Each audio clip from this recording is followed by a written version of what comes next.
Not just a touring car, but a motorsport statement, born from Alfa Romeo's racing pedigree and forged in the fires of Btcc.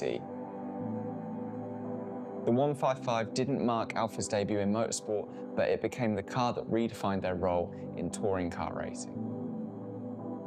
Wherever I go in it gets positive attention. Is that people always got a story about the touring car season. They've got their own memories of what team they liked or what car they liked and their favourite races.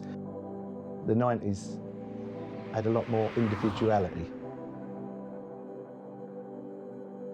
The Alfa 155 V6 Ti dominated the 1993 DTM, winning 12 out of 20 races, with Nicola Larini taking the title.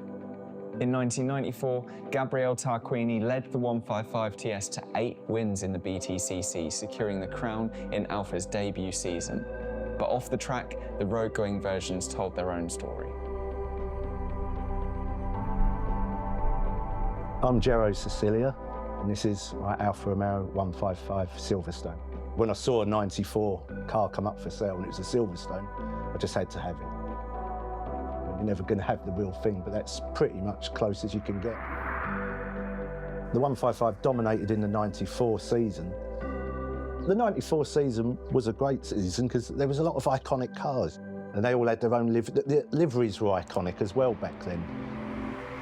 You can recognise a car even today from that 94 season or that era in general. You know, it does, they stand out. Where I think liveries now, I don't know, they're not as iconic.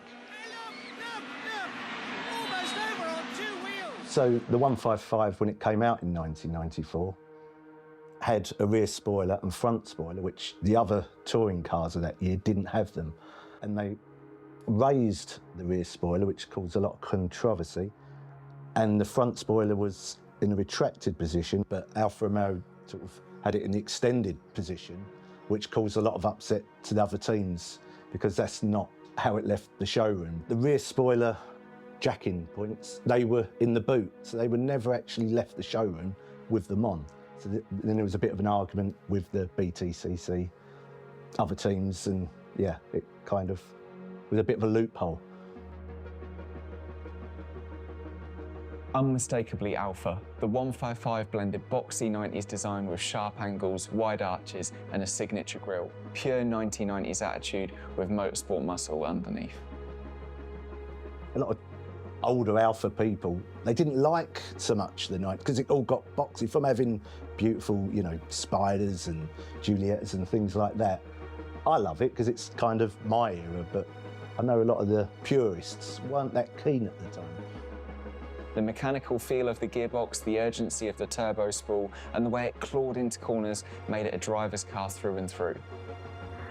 There's something about this car. The smell, the noise, the feedback from the steering, you just feel it all.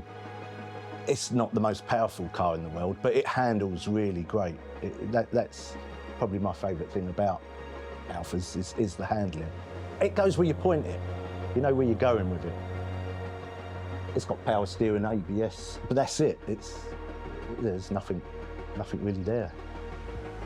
It embodied a time when cars were still raw, when touring car championships were Saturday night viewing, and when every drive felt like a moment. I'm not sure the same can be said about today's cars. You don't get the same experience with modern cars. The sound, the feel, 90s cars were different. They all were individual. You could do so much with them, change the wheels, add spoilers, rear spoilers, front spoilers. It all kind of got a bit lost today, I think. Today, the Alfa Romeo 155 is a 90s time capsule. It captures the era's mix of analog thrills, bold design, and genuine connection between car and driver. Whether you're tearing up the circuits or back roads, it reminded you what Italian performance really meant. It takes away a lot of pressures of modern life. You can just get in there, go for a blast, forget all your daily worries. It's just, I don't know. It's something you can't really explain to somebody unless they feel it themselves. But you can forget all your problems. And sometimes just going for a drive for 10, 15 minutes, you come back de-stressed and you kind of, it just puts a smile on your face.